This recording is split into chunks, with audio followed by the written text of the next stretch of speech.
Ciao a tutti. Welcome back on Seeds, this time English version. So, a little bit of introduction of context for those that are new. The aim of this podcast, as you may know, is to tell someone's story about how he or she managed to get to the point where he or she is today, uh, literally planting a seed in your mind that can be helpful for the future. Today, as a first guest, I am honored to say welcome to the Italianissimo Mauro Gatti. Ciao, come Welcome, va? Mauro. How you doing? I could also define you the carbohydrates mate, no? Yes, absolutely. As every good Italian, I could say if somebody follows you on social media would see that every meal contains a heavy proportion of carbohydrates. Yeah, that's correct. I think that most people uh, most people know me as the pizza guy. So, you know, But don't you depending on get where you sleepy? follow my life, no, I don't. I Okay. don't. I have a theory on like good carbohydrates versus bad What's carbohydrates. the So, theory? and well, if it's like good carbohydrates, good ingredients, a handful of ingredients as they should, you don't get sleepy. Okay. So otherwise, like Italy should be constantly in a state of sleep. But if you have a big Domino pizza here, it's guaranteed. It's like taking a sleeping pill. But there are like pizzas that I eat here in New York that are, the ruota di carro. So which Yeah. the classic Neapolitan big pizza. I have a whole one and I'm just energized and happy. So Maybe you're built different, but even if I eat, I don't know, nonna's pasta that is usually made with top fresh ingredients, I get so sleepy. Like I gotta do a carbo load in the evening because otherwise, maybe there is something in many there are like ingredients that don't sit well with you, like it can be. sometimes people have like tomatoes or other or cheese, like, so some people eat pizza with cheese and they're like, oh my god, I'm so sleepy, and they think that it's like the dough, but it's the cheese. So yeah, we can talk for hours. Yeah, but pizza. Yeah, we Yeah, have yeah, to. and I think it's a great topic, to discuss. But first of all, which part of Italy are you from? So the funny thing is that I am from I'm from a city that no one associates with pizza, which is like Brescia. Okay. So it's an industrial city. I mean, rich of history, but definitely not famous for its pizza production. But the truth is, and I mean, I have to be the most grateful with my ex-wife that she's from Naples, and so she has the merit of introducing me Mm-hmm. to the pizza culture, and it just blew my mind. And it was like, maybe that love didn't work, but like the love But with pizza, that was the I married pizza. So that is like definitely uh something that I'm just gonna love forever. So so if your wife was from Napoli, you know my hometown, that is Avellino. That is another city that yeah, of nobody course. knows. So, but Oh you know it. yeah. Yeah, absolutely. I mean, Okay. I love that region. I mean, Okay. like, if I go back to Italy, I would probably consider to Living just there. like, yeah, live there, because to me life is at this stage, like if you were asking me in my 20s would have been different, but nowadays like food takes like a big portion of what I consider happiness in life. So living Mm-hmm. in a place, and New York is one of them. I mean, the unfortunate reality of New York is that food is great, but it's also super expensive. So like the great thing about Italy, and especially the South, is that you have the Cheap. best food in the world, and it's affordable, Yeah, so that's also another component that is going to trigger happiness. I can have the sure. best food, and it's not super expensive. So to me, those S- two things are super important. So to build up on this point, what's because you're talking about happiness, so you say that a part of your happiness is surely correlated with food. What about the rest?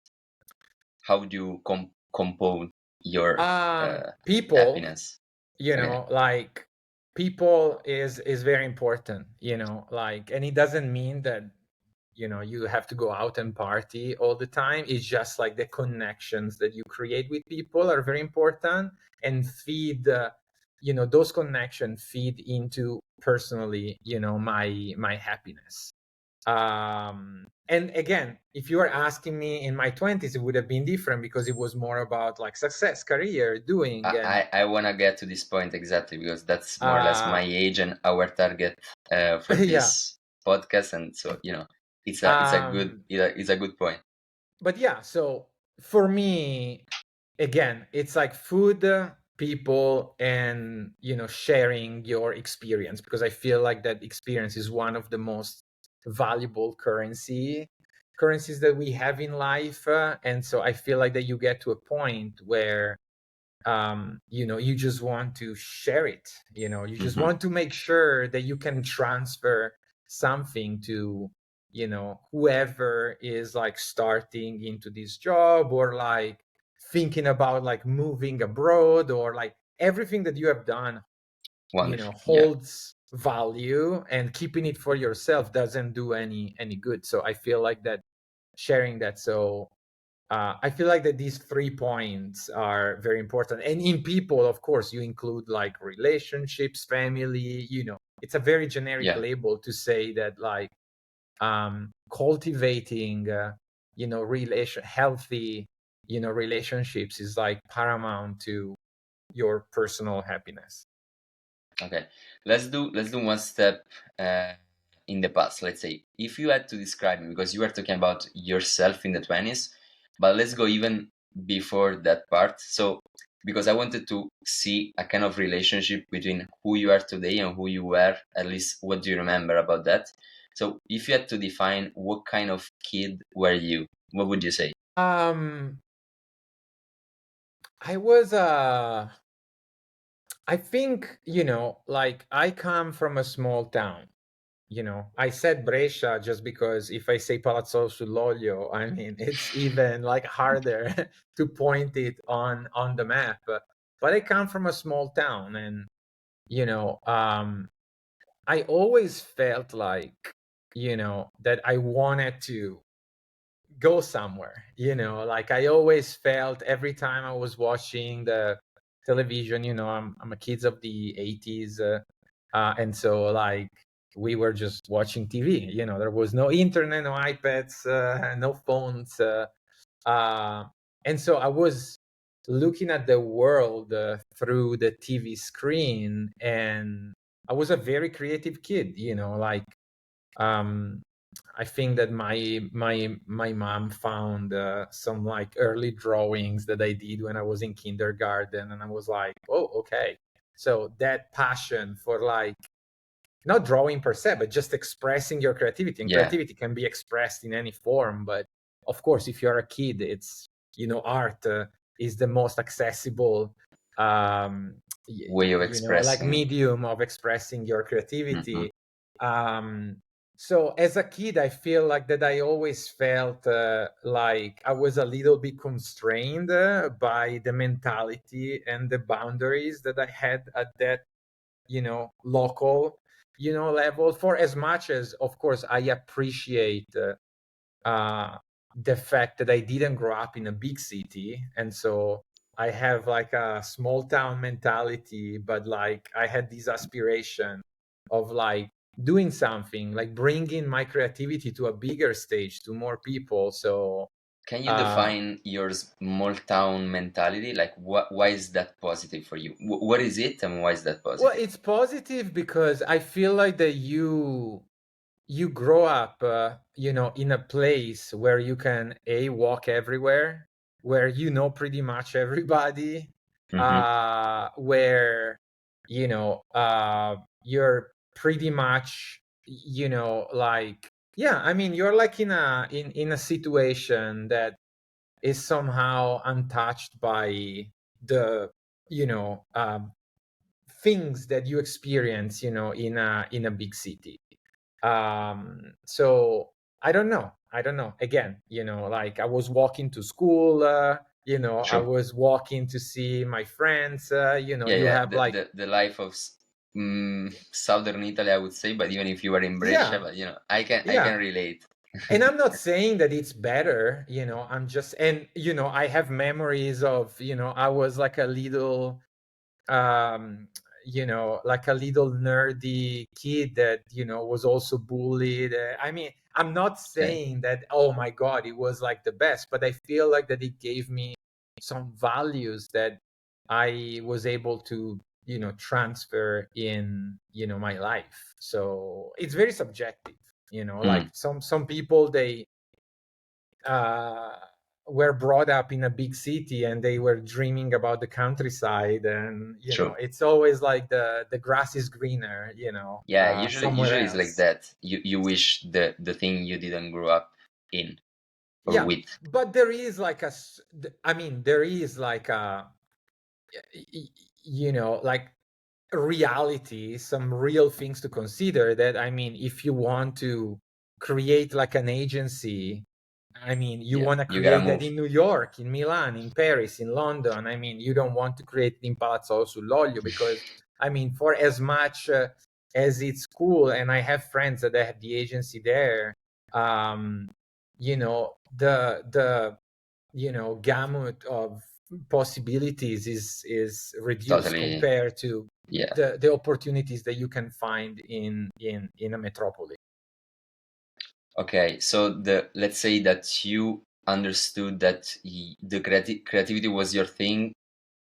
I mean, Very early age. very Yeah, very early. Okay. super early age. Yes, absolutely.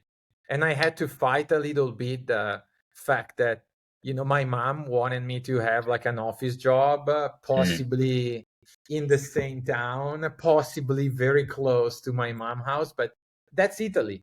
yeah. Like I'm sure that like millions of like um folks in Italy are experiencing this the same thing.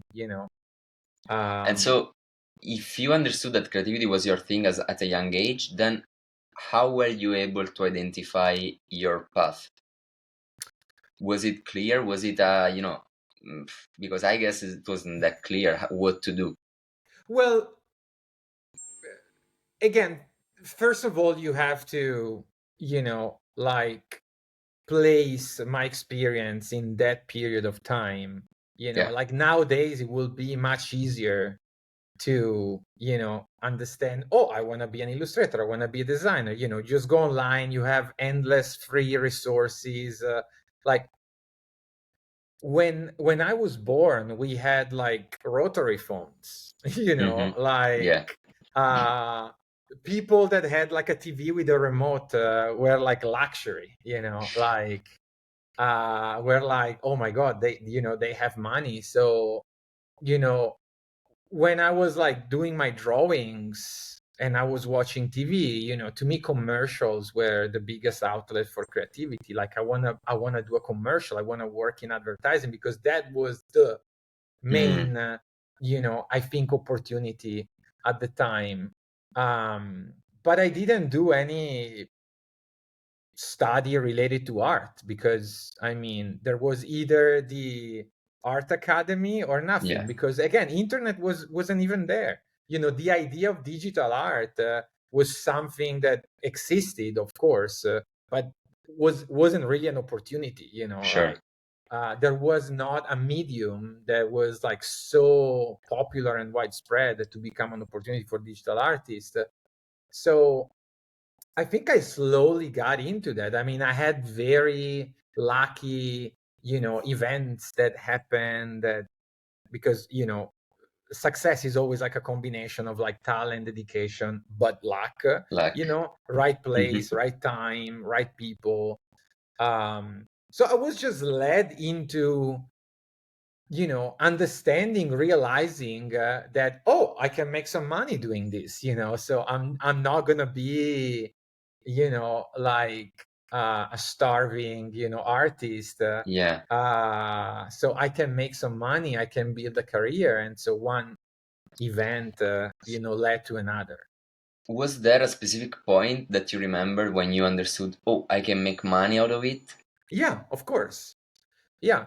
So, I mean, this is a very long story that I will try to squeeze into like a 2 minutes, Go. like story. But so I come from a small town, Hmm. and the crazy thing about coming from a small town, like mine, is that my mom was like seeing me drawing all the time and be happy when I was drawing, like be more miserable when I was studying Latin in at the liceo in high school. But when I was Hmm. drawing, I was just myself, I was like happy.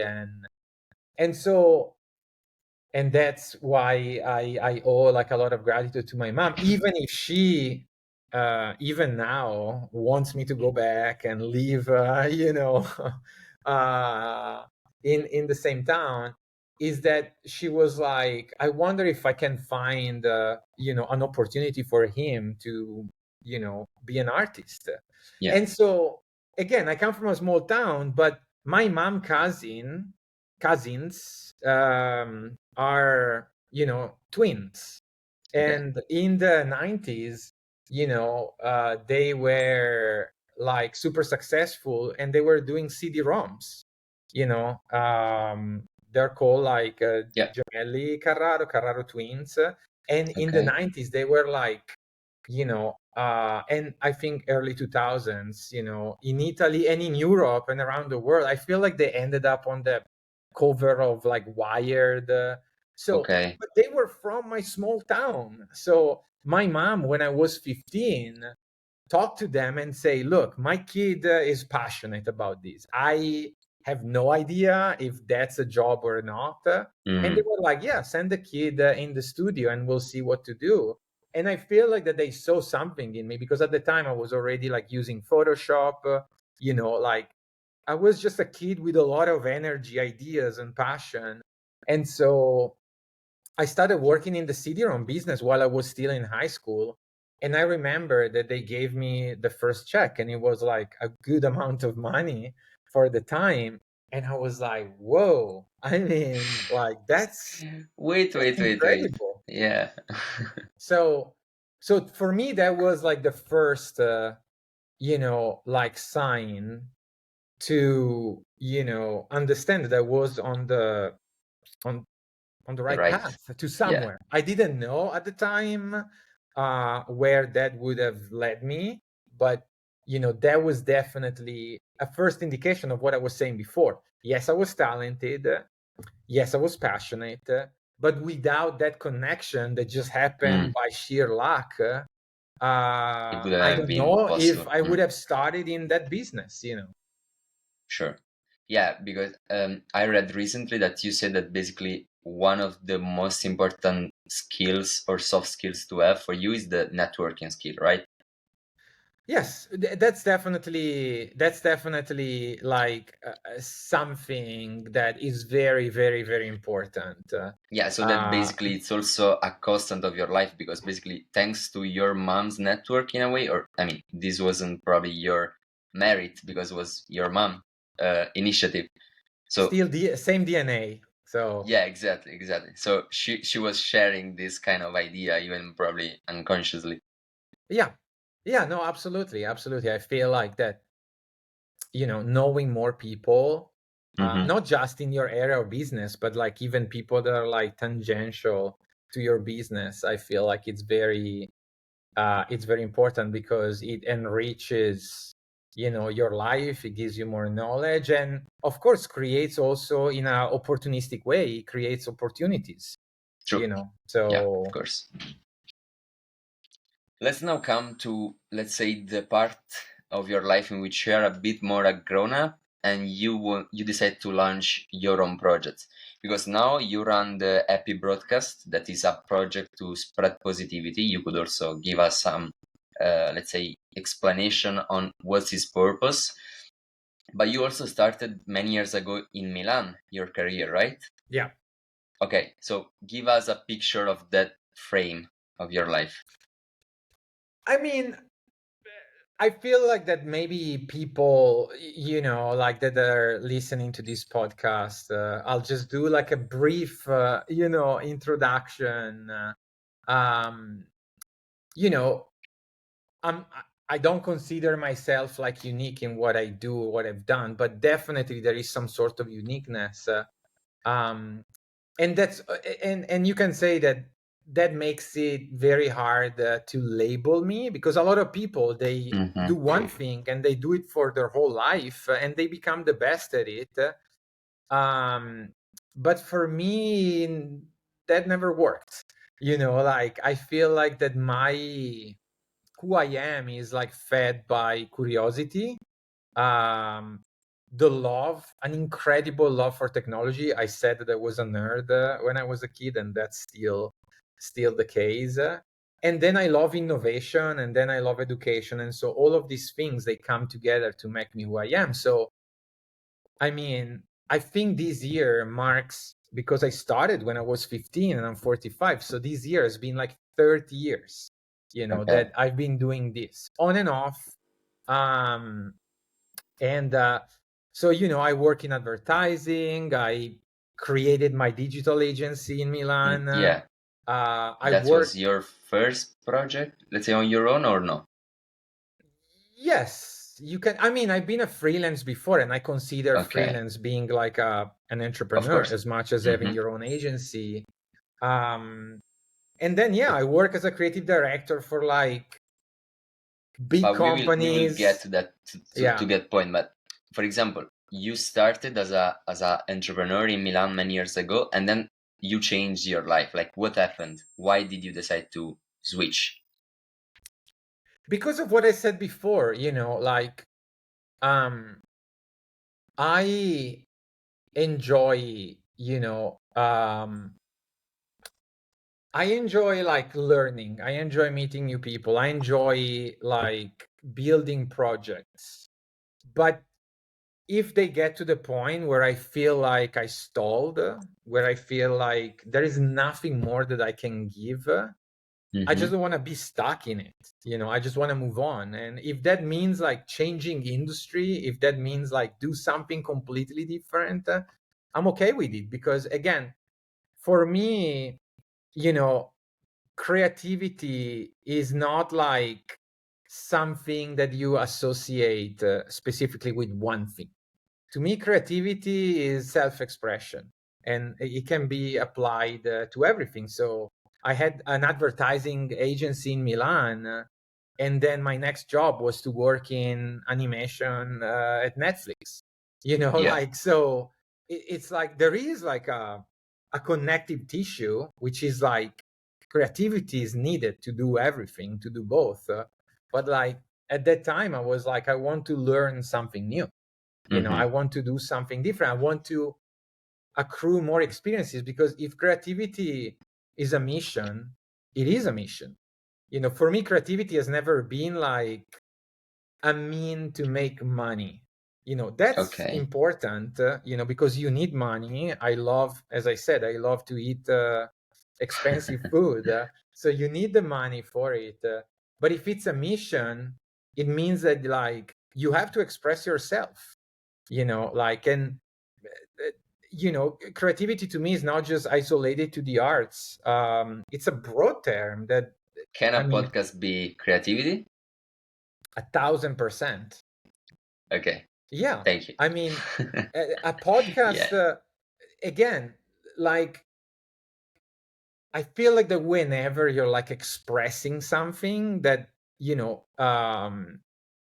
comes from within, Mm-hmm. it's creativity. Like, creativity is an ability to, create a new perspective, or a new idea. And that doesn't mean that it's just like a drawing on a piece of paper, or like a game, or anything else, it's something that a lot of times solve a problem. So hopefully this podcast will give some insights to people and will solve a problem. Maybe they feel stuck, maybe they need motivation, maybe. So this is like a Yeah, that's the creative goal. True. conversation to do Hmm. something. So you were saying, let's come to the, let's say, movement, to the other part of the word. You were in Milan with your own agency, and then all of a sudden you are in the US working for other companies. Yes. And why? Like, what happened? I mean, why the US and no, I don't know, for example, Japan? Because the US are the I do love best sushi. countries I do to love do that. sushi. Um, because I mean I feel like that the easiest answer would be uh that um my dad was obsessed with the United States. Mm. My dad was he grew up, I feel like in the years in the you know um When the US myth was built after the war, no? I mean, it was like blue jeans, Mm-hmm. Elvis Presley, that time. And so I feel like that he grew up with this idea that, like, the United States are a paradise. And I grew up into this sort of like idea and passion. And one of the first trips that I took in my life was to come to the US with my dad. So I had that memory, and there was always this thing of like, oh, I would love to, do something there. And when I had my agency in Milan, we were working for like US clients, so we were flying to the US Mm-hmm. often. We were doing things. So when I sold my agency in Milan, I really didn't have a plan other than like, yeah, I'm gonna go in the US and try something new. Like, and I do believe that if you have good intentions, like good things happen. Like because you're talking to friends. So when I came here, I talked to two of my very good friends that I have, and they told me like, oh, okay, so we are creating a children's show. Do you want Mm. to help us? And that was it. And then once I was here and once that project was done, and like then you start like looking for new experiences and trying something new. And so it's a constant, you know um I don't know, if your mindset again is to evolve and to meet more people and to do more things, I think You that can do it. the US is like a great place to be. True. There are like so many things that I am very critical about, Yeah, but I feel like that when it comes to, in the job market in that world, you can learn a lot. Like, so, and I'm not saying that in other countries is not going to happen. I'm just saying that based on my experience, this is a it is great a country to characteristic. learn. Do I agree with their job policies where they can just wake up in the morning and like fire like thousands of people? Not really. Mm. uh but I also believe that like there are like a lot of opportunities, Okay, so sure. Yeah, I had more or less the same experience, even if I just spent 1 month in the US last April. But I also had the same kind of, perception of energy that is different to the one I perceive here. Also because probably I was, in the main cities and hubs of the US, like I was in New York, San Francisco, and LA. So if you don't feel energized in those cities, probably you will not feel energized in any other place. yeah. But yeah, I can relate. I understand what you're saying. But was it for you a cultural shock moving from Europe to the US, or was it like, natural? Again, I feel like that because I've traveled here several Mm. times. I was already acclimated with the American culture. It is still a shock. So when you move to this country and you're like 18, 19, I feel like that it's easier to embed yourself in the culture. For me, a lot of times it's still a shock because, again, I am I mean, even if I am American, I have an American passport. I am 100% Italian. So, like, a lot of times, um, when I see that like sweet pineapple to fall on the pizza, I'm like, no, I mean, Kill me. what are you Yeah. doing? But I do love, like how easy it is to create connections here, how very little protective they are about, business and giving you opportunities. Mm, So to me, that's yeah. that's very good. There is like an openness and a supportive net. And also going back to what I was saying, like sharing knowledge, like you can email, um, you know, like people that you are, they're your idols, like, and most of the time they answer. There is no like this sort of like Perception pyramid, of superiority. as Yeah. a structure where if you sit on top, you don't care about the people at the bottom. It's Okay. with exceptions. I'm sure that there are like assholes also in this country, but what I've experienced is very positive in that sense. Okay. And apart from this, let's say talking about your job experience, about we were talking 10 minutes ago, how did you end up in the end in working for Meta and WhatsApp? Like, what happened? How were you able to start with your own agency, then moving to the US and working for basically cartoons, and then moving to, probably one of the most important companies of the world? It goes back to what I was saying before. You are made of all the experiences that you had, that you built, in your career. So because I have entrepreneurial experience, I have experience in animation, I experience in product design, in storytelling.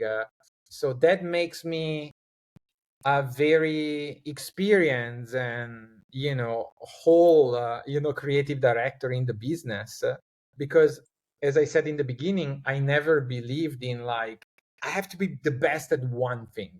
I would Mm, rather be great at many that just put all my eggs in one basket. I mean, I hate that metaphor, but that it's okay.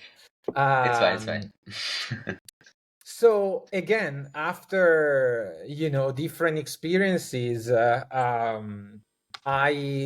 got a call from Meta to basically work on Messenger Kids, which was like this product for kids to be connected during the pandemic and so forth. And that was a great experience. And then when you're part of that company, there are also like other opportunities. And so I had the opportunity of becoming the first creative director at WhatsApp. Yeah, I mean, it was a great experience. Like it was something that I really enjoy it. Okay. Um, but and that again, we can go into the weeds of why I decided to quit and all of that stuff. Yeah, But that's something we'll talk about in probably 5 minutes. but it's it's That's it's very like I interesting. said, like to me everything is an experience, and as and you learn from it. Yeah. Like I love being a manager. I love being having a positive influence on people, but I was not as good and passionate and kind all the time. Mm, When I had my agency and even in other experiences, um, I was a little bit of an asshole, like okay. because you learn during the process, like I know who I am today and I'm proud of who I am, but I had to make so many mistakes, like during that process.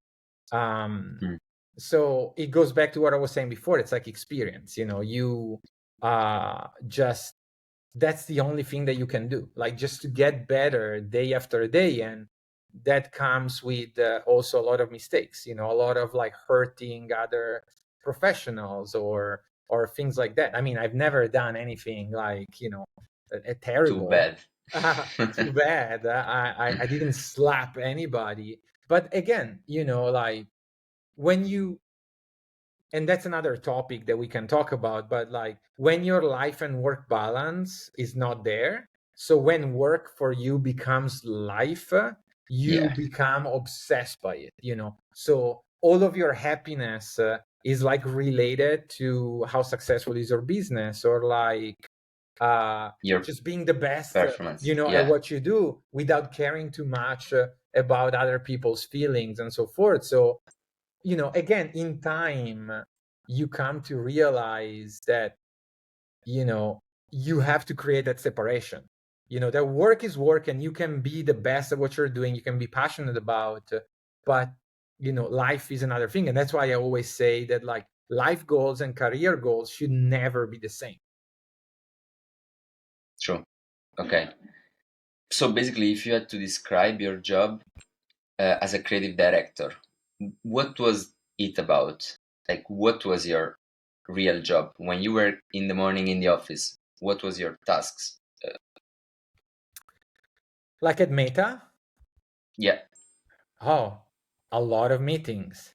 meetings all day. Well, when you're like a creative director at that level, you're less of a creative person and you're more of a manager. A director. So you Mm, have a lot of people that do creativity, and you have to make sure that A, you set their goals, B, you yeah, inspire them, and C, you translate the creative goals into actionable items that have to be disclosed and discussed with leadership, like, so it becomes a less hands-on, role, and it's yeah, more about like making documents. You have an idea, you have to get the money for that idea, you have to convince your leaders that that thing needs to be done right now, and then you have to build a team or work with the team. So it really is a lot of meetings, and on top of that, you have to build a strong relationship with all the other cross-functional leaders, because you're a true. creative director of a part of the business, and then you have other creative that works in other pillars of the company, because you have data science, research, marketing, brand, and you have to make sure that if you want to change a button in the app, everyone else has to agree that that is a good choice, and you have to do it. So you can see that at that point, that the idea of like being a creative director that goes in and do like it's not Not creativity. really what's gonna happen. And I'm not saying that it's like a bad thing, because of course, I mean, you are working on a product that is used by almost 3 billion people. Like, it's not like working on an app that is used by even 2 million, which is a big, app Yeah, already. but But imagine like 3 billions of billion. people all over the world. So it's a big responsibility, and it's a fascinating, job. But yeah, as I How said many? before, I've Yeah, learned go. so much, like so much. How many people were in your team? My team was not that big, because like, being the first creative director of WhatsApp, that role didn't Mm-hmm. existed before. Sure. So when I got there, I started to build a team. But then you're working with a lot of creatives on other teams, and you're working with like, you know, uh, contractors, so people that are not employed by the company. So I wasn't managing like a lot of people, because again, I was building the team. And you have also to remember that, like, the past almost 2 years have been terrible for the tech world. Yeah. Massive layoffs, Layoff. Crazy. economic uncertainty, recession. So I was there through all of that. So as a creative director, as a manager, I had to deal also with that. So Sure. you have to reassure your team and also your mental health, like, because sometimes things that other people in the team don't know, and you cannot disclose them because you're breaching Yeah. company policies and so forth. And so there is a lot of stress on you, and you have to decide whether that's healthy or not. Hmm.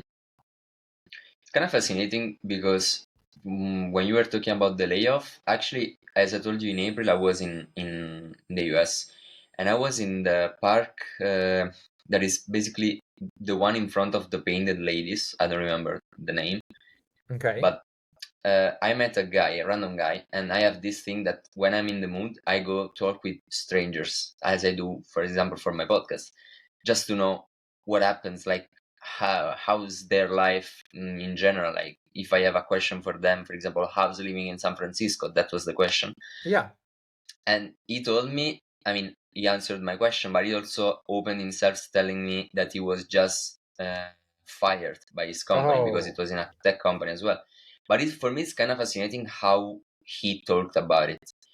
Like, the American, at least I don't know other culture, but Americans have this kind of culturally, I don't know how to express it. Like, they are culturally predisposed to get this challenge. Like, if you're fired, it's something that can happen. In Europe, it's something like, if they kill you, it's better. But in the US, I noticed that this is the way of approaching it. I mean, yes and no. So, like, of course, on one side, because of what I was said before, that you don't have a lot of unions here, especially you have zero unions, I think, in the Mm, tech world. There is not like a union of like designers or motion designers.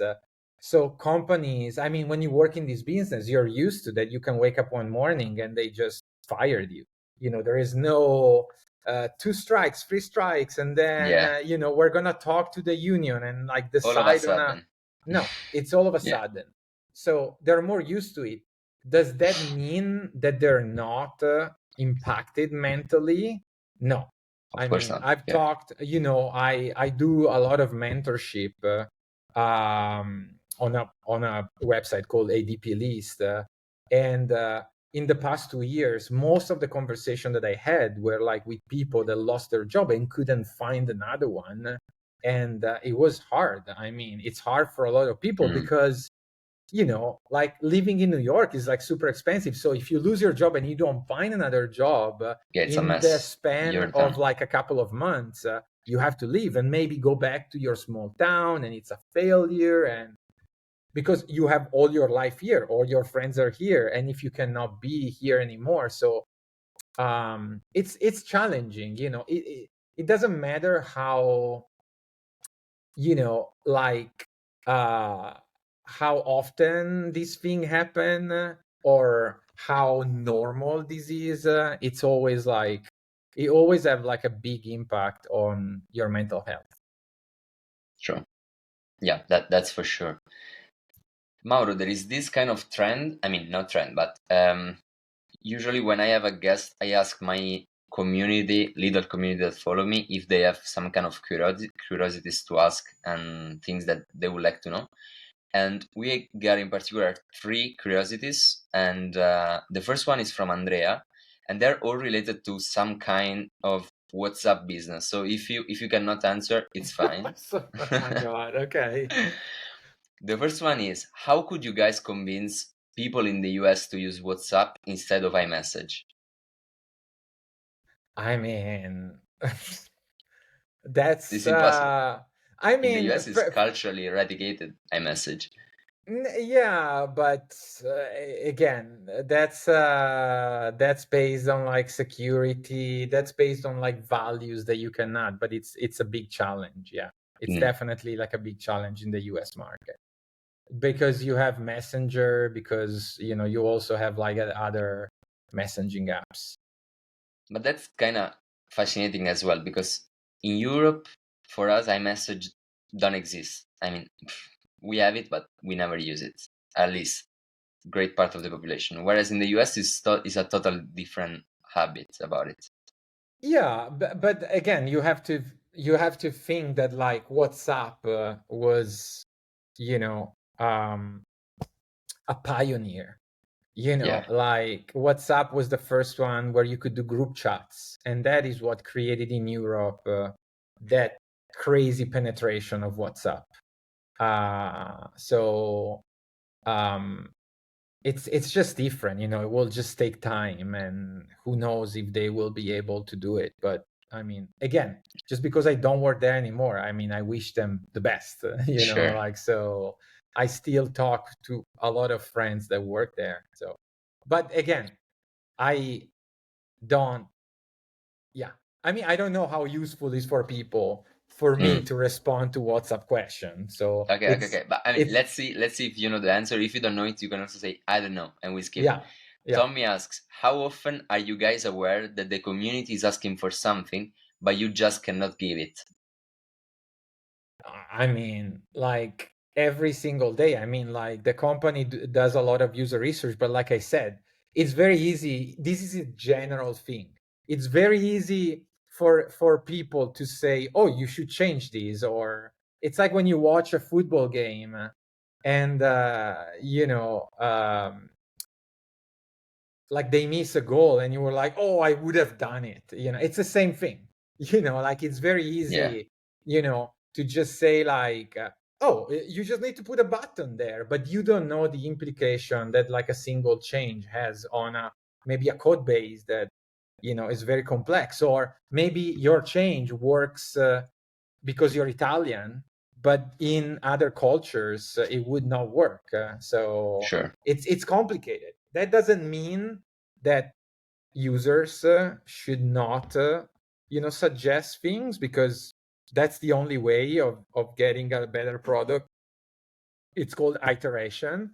So you deploy, people use it, you gather the feedback, and then you iterate and you change. But again, change might take years, in sure. companies of that size. True. Saif asks, probably assuming that WhatsApp has ever thought about monetizing the service, how can you introduce ads without ruining the experience? Personally, if I have to answer, ads always ruin the experience. I So agree. I would never see ads as a positive, thing. Mm, Unless you have like Apple, they have the App Store, and you can run ads. So if you have an app, you can pay to have the app featured, but it's an experience within the experience. I mean, I yeah, cannot even imagine what it will be that you're chatting with a friend and then you got like a the 30 pop-up. second a 30-second ads. I mean, it's totally disruptive to the experience. So to me, it's a big no. Rejected. Okay. You told me about the let's say working habits that you had, and the fact that probably sometimes you've been more focused on the job than on your personal life. So the question was about your perception of work-life balance in the past few years, I would say, especially when you were in such a position in which you had to coordinate the activities of people, and it was, let's say, a role of high responsibility. I mean, you're paid a lot of money to do a lot of work. The idea that like, oh, I have a great salary and great benefits and I fly Yeah, business all over the world, but I work an hour a day. I feel like that's just like a dream. of Uh, course. so, like uh, with great powers come great responsibilities. Spider-Man was saying it, and it is true. So it and some people love that. Some people love the hassle of like being constantly like, oh, I have 100 emails and I have 50 Yeah, meetings, and I'm working for a big company, and I feel like that worked for me for a while. Like I said, I had 30 years of experience. So even when I had my agency, sometimes I was working like 72 hours straight. I was sleeping under the desk, For real? like Like this is an actual thing. yeah, yeah. Like You can. the I mean, you can ask my business partner, like Lorenzo Manfredi.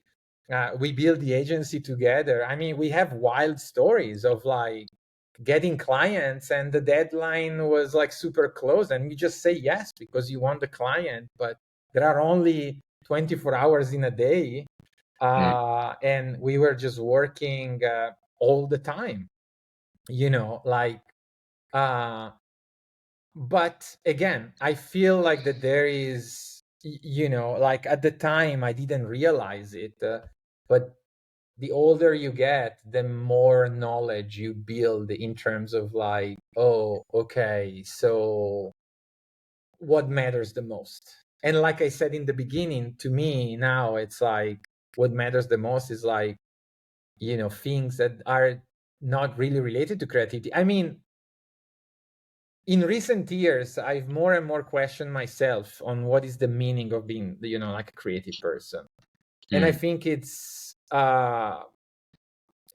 to me, the meaning has shifted from like career, having like a big brand on my t-shirt, on my resume, to like do something that is more intentional and yeah, fulfilling, that can touch people in a different way, that is not just like um you know I'm building, I'm monetizing a community, I'm building this and sure. I'm building that. But it's also more chill, like just Mm. enjoy my life more. So Um, does the happy broadcast give you this sense of fulfillment you're talking about? yes, I mean the First of all, happy, was the happy broadcast? Yeah. yes. So the happy broadcast, I think, represent exactly what I just discussed, which is like there is a lot of creativity involved. The intention, the goal of the project align exactly with what I want to do, like something that use creativity to deliver a message and have like a deep impact on people. In that specific case, it's like on people mental health and happiness, and it's also something that I do at my own pace. Hmm. So if I don't want to, I want to take it easy. Like last week, I was very impacted by, mentally impacted by the situation in Palestine Yeah, and Israel. And so I was like, I'm not going to post any news. I mean, I have to look after my own mental health in this moment. So you just don't feel like it. yeah, yeah. So, it's a personal project. And the way why I was born, it's because I go back to what I was saying before. Creativity most of the time solves a problem, and in that Hmm. specific moment for me the problem was like, how come there are no positive news in the world? True, you know true. Not that there are no positive news, but how come that no major media outlet, news outlet, is broadcasting positive news? Something And so positive. Yeah, I was like, oh, I'll be the one that broadcasts positive news, but I'll do it with my tone of voice, with my style and everything. And so, like the happy broadcast at the end is like a counter fear and hate, project, weekly illustrations. I call them anxiety free news because the idea is that if you're anxious, it's the kind of news that you're reading and it makes you less anxious, or no more, not more anxious at least. And it's a sort of like to balance the doom and gloom that you see in the media. That doesn't mean that people should only read the happy broadcast, because that's bad, but they should at least understand that there is like a lot of good going in on. the world. The happy broadcast then created like many more things, books, events, an app. Now with the team we're working on you know um artificial intelligence based, app for mental health. Okay. So it's what I said before, like, How will this app work if you can disclose it? Otherwise, skip the question. no, yeah. I mean, you talk to the app like a Okay. journal, and the app gives you like personalized, like mindful moments, something Okay. of like actionable things that you can do. Mm-hmm. But it will be available soon. So like we're Okay. testing it right now, and I'm like mind blown. So I'm like, whoa, this is like magic. Uh, but that's what I said in the beginning. I love that intersection of like technology, creativity, design that has like a mission. It's mission True. driven. And in this case, the mission is like, how can we support like young people and old people alike to feel less alone, to feel supported, to feel, helped. Got you. Yeah. Last question was about understanding, let's say, what happened when you decided to quit your job, your prestigious position. So it happened because of personal reasons, I guess. Like, you were not feeling anymore mm, done for that kind of lifestyle. What happened? So the point is that when you quit, and again, you're like a rational person, you don't just wake up and, flip the table and say, I Yeah. quit, like in the movies.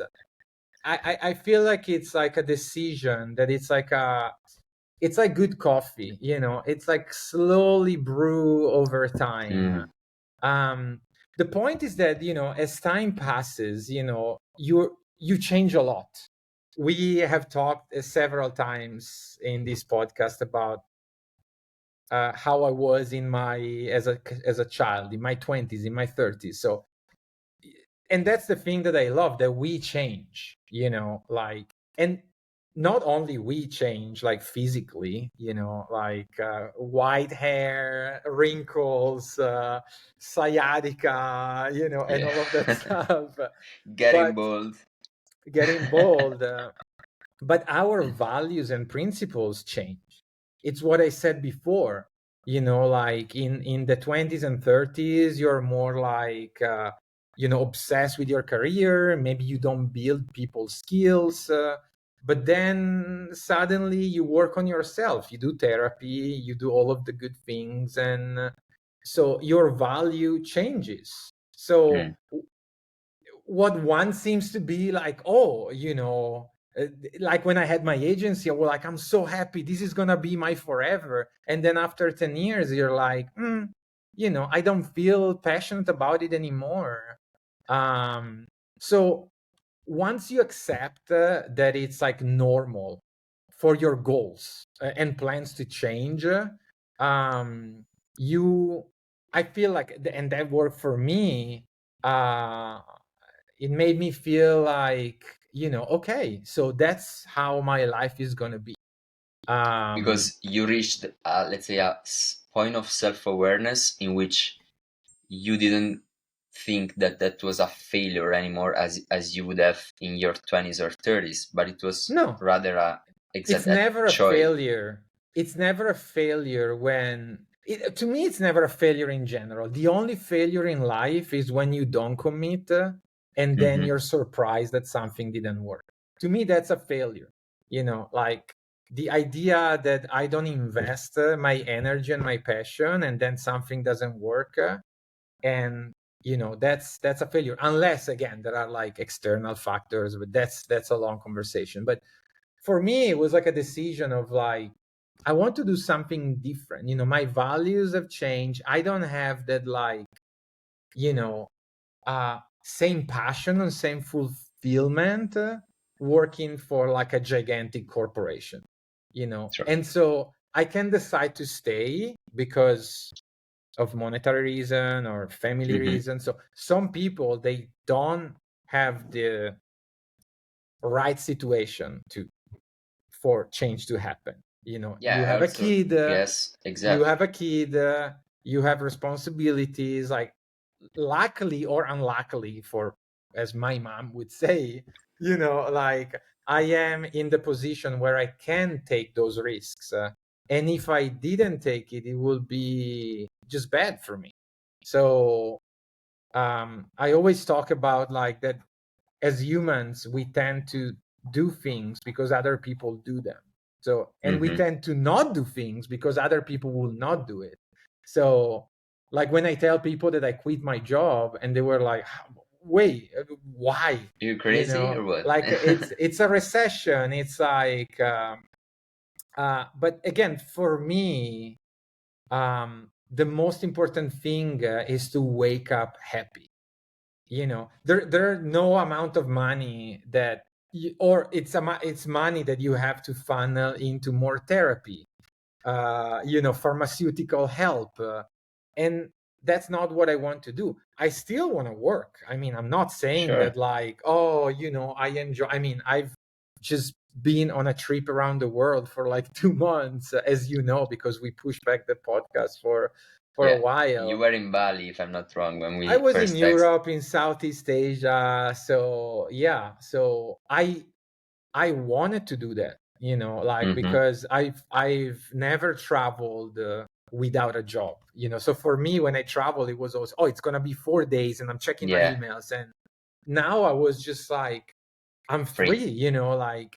But that doesn't mean that I want to do that life. I want to work again. I just want to find a place that is good for me, like. And before, I was mostly deciding on, yeah, the product is cool, but there was a part in my mind and I was like, oh, I'm working for the big company, like people will be super excited about the fact that I work for that company. Now It's I'm more status. like, I want to find something that is gonna make me happy and hopefully is gonna have an impact, because that's what I'm doing with the Happy Broadcast, and that's what I would love to turn also into my professional life. Perfect. Okay, Mauro, we're done. Thank you so much for your availability, your story. I hope this will be helpful for a lot of young and less young people, like a inspiration point. And I will let you know when it comes up. More questions about WhatsApp. Don't Yeah, send. exactly. Every Sorry. question about WhatsApp, Yeah. we can forward it to Mauro. Yeah, like people saying like, hey, my app crashed, can you help me with that? No, thank you for the opportunity. Again, as I said, it's amazing to having the possibility of like sharing your experience, and I feel like I'm happy, to do it. And so thank you again. And like I said, if anyone wants to follow me on social media or send me a message and they have more questions, and I also do mentorship sessions on ADP List, they can I will book a leave all session your there. channels Yeah, in the we can description. they can book a session there, and we can have like a one-one conversation. Perfect. That's all. Thank you so much. Thank you so much. Thank you, Mauro. Bye. Ciao. And that was all for today. Thank you so much for listening, and follow Seeds, the podcast, on Spotify or Apple Music to catch up with the new episodes. Take care.